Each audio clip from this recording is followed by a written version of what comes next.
future of Japan's economic growth depends on us having the willpower and the courage to sail without hesitation onto the rough seas of global competition. The economic history of Japan is most studied for the spectacular social and economic growth in the 1800s after the Meiji Restoration. It became the first non-Western great power and expanded after the Second World War, when Japan recovered from devastation to become the world's second largest economy behind the United States, and from 2010 behind China as well. Scholars have evaluated the nation's unique economic position during the Cold War, with exports going to both US and Soviet-aligned powers, and have taken a keen interest in the situation of the post-Cold War period of the Japanese lost decades. Japan achieved sustained growth in per capita income between the 1880s and 1970s through industrialization. Moving along an income growth trajectory through expansion of manufacturing is hardly unique. Indeed, Western Europe, Canada, Australia and the United States all attained high levels of income per capita by shifting from agrarian-based production to manufacturing and technologically sophisticated service sector activity.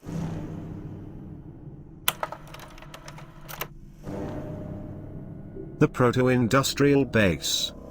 Japan's agricultural productivity was high enough to sustain substantial craft, proto-industrial, production in both rural and urban areas of the country prior to industrialization.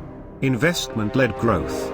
Domestic investment in industry and infrastructure was the driving force behind the growth in Japanese output. Both private and public sectors invested in infrastructure, national and local governments serving as coordinating agents for infrastructure build-up. Total factor productivity growth achieving more output per unit of input was rapid. On the supply side, total factor productivity growth was extremely important. Scale economies, the reduction in per unit costs due to increased levels of output contributed to total factor productivity growth. Scale economies existed due to geographic concentration, growth of the national economy, and to grow in the output of individual companies. In addition, companies moved down the learning curve, reducing unit costs as their cumulative output rose and demand for their products soared.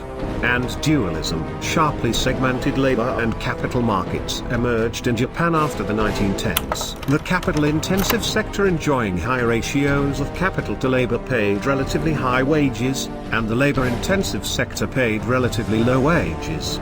Dualism contributed to income inequality and therefore to domestic social unrest. After 1945, a series of public policy reforms addressed inequality and erased much of the social bitterness around dualism that ravaged Japan prior to World War II.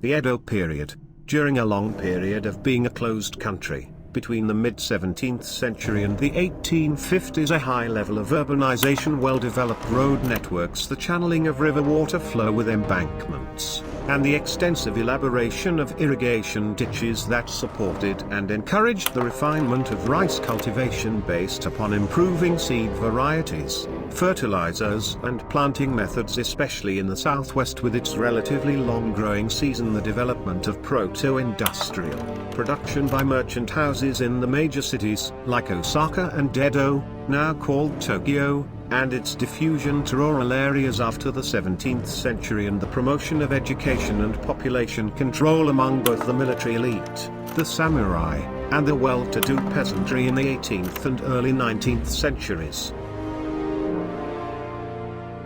Jettisoning the Confederation-style government of the Tokugawa era, the new leaders of the new Meiji government fashioned a unitary state with powerful ministries consolidating authority in the capital, Tokyo. The freshly minted Ministry of Education promoted compulsory primary schooling for the masses and elite university education aimed at deepening engineering and scientific knowledge. Not surprisingly, the merchants in Osaka, the merchant capital of Tokugawa, Japan, already well versed in proto-industrial production, turned to harness steam and coal, investing heavily in integrated spinning and weaving steam-driven textile mills during the 1880s. Growth at the close of the 19th century was balanced in the sense that traditional and modern technology-using sectors grew at roughly equal rates, and labor, especially young girls recruited out of farm households to labor in the steam-using textile mills, flowed back and forth between rural and urban Japan at wages that were roughly equal in industrial and agricultural pursuits. Growth at the close of the 19th century was balanced in the sense that traditional and modern technology-using sectors grew at roughly equal rates,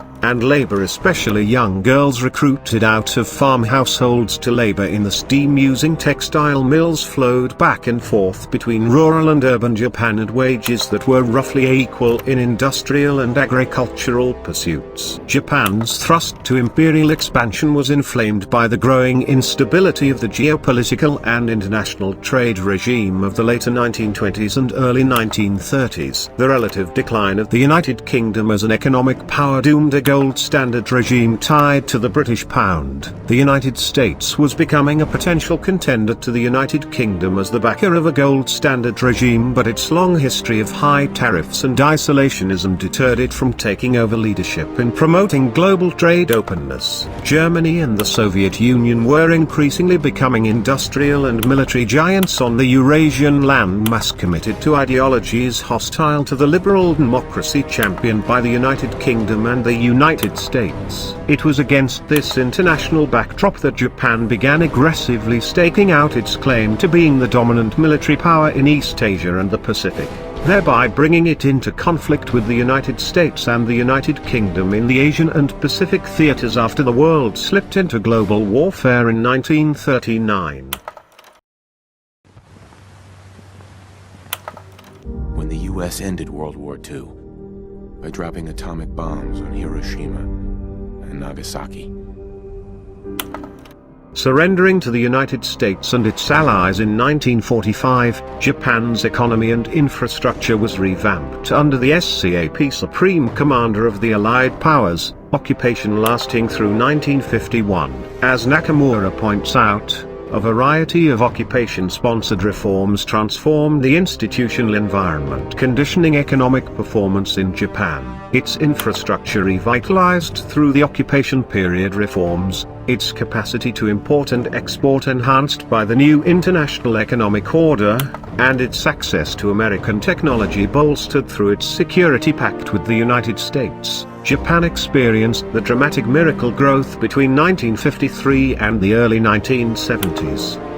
At the same time, what came to be called Japan's bubble economy of the 1980s, which typified an era that combined easy credit with unbridled speculation and eventually drove Japanese equity and real estate markets to astronomical price levels, burst. From 1992 to 1993, this ushered in a deep recession, the severity of which postponed many of the earlier reform plans, further undercut Japanese consumer confidence, and inevitably exacerbated trade tensions. Japan's merchandise trade surplus with the world, however, continued to spiral up. Japan was able to import, under license, advanced foreign technology at a relatively low cost. With the addition of a youthful and well-educated workforce, a high domestic savings rate that provided ample capital, and an activist government and bureaucracy that provided guidance, support, and subsidies, the ingredients were in place for the rapid and sustained economic growth of the country.